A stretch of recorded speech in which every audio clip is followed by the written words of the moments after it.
alors, c'est quoi le film du mois? Pour le moment, sans avoir vu Babylone de Damien Chazelle, c'est Youssef Salem a du succès de Baya Kasmi. On y suit un Ramzy Bedia exceptionnel dans la peau d'un romancier dépassé par le buzz autour de son roman inspiré par ses proches et dont il essaye de cacher l'existence à sa famille, jusqu'à ce que le prix Goncourt lui tombe sur le bec. Une comédie satirique d'une finesse absolue à placer au même niveau que Mother d'Aronofsky dans le registre des œuvres traitant des affres de la création. L'envol de Pietro Marcello pourrait bien lui disputer le titre par sa grâce de grande fresque hugolienne à l'échelle d'un village. Elle raconte la vie d'un survivant des tranchées aux allures d'ours qui élève sa fille dans la poésie et la musique, jusqu'à ce qu'un ange tombé du ciel vole le cœur de cette dernière. Un monument d'élégance que subliment des images dignes des autochromes.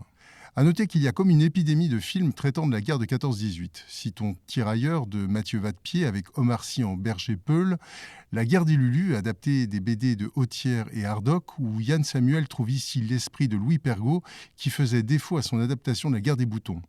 Et puis Interdit aux chiens et aux Italiens qu'Alain Huguetto a tourné en stop motion et en hommage à ses aïeux venus d'Italie pour fournir leurs mains et leur vie à la France. Jouant la carte de la transmission entre les personnages et l'auteur récitant, ce magnifique film a décroché le prix du jury du long métrage à Annecy en juin dernier. Et à côté de ça? Les Rascals de Jimmy Laporal-Trésor. Une superbe évocation des années 80 en banlieue parisienne, où des bandes s'affrontaient sur le terrain musical comme politique. Bon son et violent règlement de compte rythment cette piqûre de rappel, résonnant étrangement avec nos années 2020.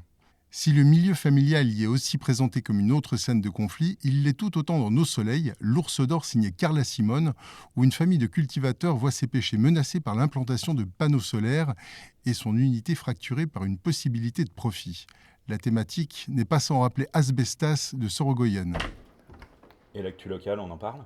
On reprend le chemin des festivals avec 2 manifestations dont l'avenir était incertain.